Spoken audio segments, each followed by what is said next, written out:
In 2017, a quantitative research study conducted by market research firm Lab 42 showed that in the US, 90% of Gen Zers play video games.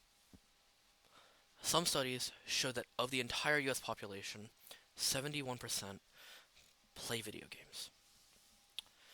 That is a pretty staggering statistic, and with it in mind, I could be talking about how gaming has risen. But instead, I will be talking about how gaming has shaped gamers to socialize with one another through the gaming spheres that they've grown up in. But first, I need everyone in the second row to please look under their seats and see if there's something taped under there. If you found something, please hold it up. What you probably found was one of these. This is a controller. To be specific, it is a PS2 controller. And if you play video games from 1990 to 2010, a pretty familiar scene was you and a group of friends sitting together in a circle to play video games around a split-screened TV. Now, this style of gaming built physical friend groups and social groups. But these days, that is not how we play games. These days, most of us sit physically isolated from one another. But that does not mean we are alone. Across the world, gaming spheres have appeared online and have fostered those who are part of them. They can be split by their genre, but today I will be specifically talking about three of them: invite only multiplayer cooperative, temporary team based co-opetition, and permanent team based co-opetition.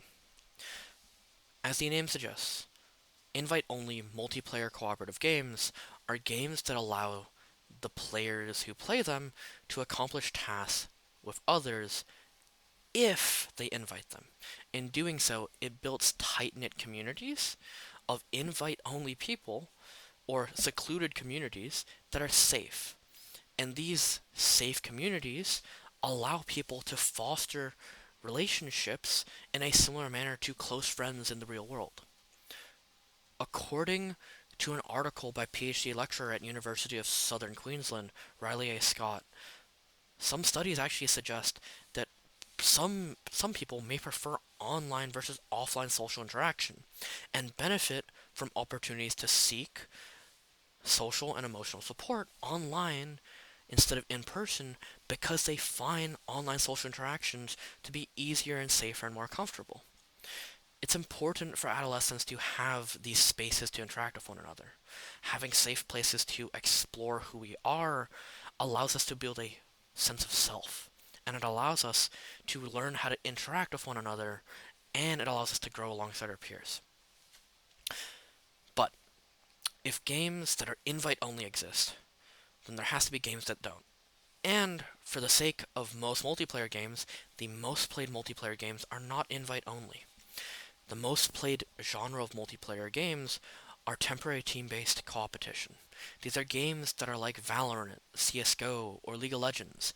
Games where you are tasked with fighting against a team, with a team of your own, of players that you have never met before, and it forms in that moment. Because of that very specific dynamic, it means that the people who play these games, in an effort to get better, have to learn how to discipline the way that they interact with their teammates so that they can enforce better success rates and better win rates. According to PhD professors in the College of Information Sciences and Technology, Yubo Kuo and Shin Gui, due to the nature of League of Legends and other competitive games like it, flaming is perhaps the biggest reason for defeat. Or in other words, making fun of a teammate's mistake or letting or giving them advice in a way that assumes that they did not know that they made that mistake actually has the adverse effect from winning more. It actually reflects this result found in the academic paper by a PhD researcher from International Islamic University in Malaysia, ABM Asadullah, wherein he found that in the professional workplace, over-reliance on negative reinforcement actually leads to low morale and lower success rates on job operations. Players who incorporate in this style of gaming have to incorporate a natural sense of humility and leadership to rise up the ranks, and they bring this into their everyday life. But if there's temporary team games, then there has to be permanent ones. Permanent team-based competition games mostly come in the form of guilds. These can be games like World of Warcraft or Albion Online. The system of team building actually incorporates things that we see in the modern workplace, where people who wish to be part of one of these guilds to get access to specific resources have to apply to the guilds using prior guild experience or prior game knowledge or other players as references for who they are as a person. In doing so, people get familiar with job application processes, and by being part of a guild, it allows players of these games to understand how interactions happen in an ecosystem where there's pre-established hierarchies, which allows them to navigate the workplace more effectively. Okay, now that was a lot I just got through. But throughout my speech today, I've told you about how in an effort to get better at the video games we play, gamers have learned how to deal with personal struggles, complex changing teamwork dynamics, and long-term workplace relationships. My point isn't to tell you to play video games. Trust me, I would have loved to.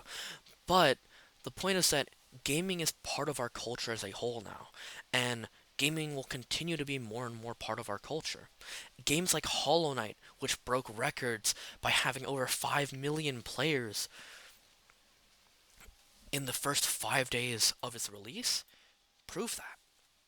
So, my point is that when people are playing video games, they aren't just playing video games. Sometimes as gamers, we're trying to get good.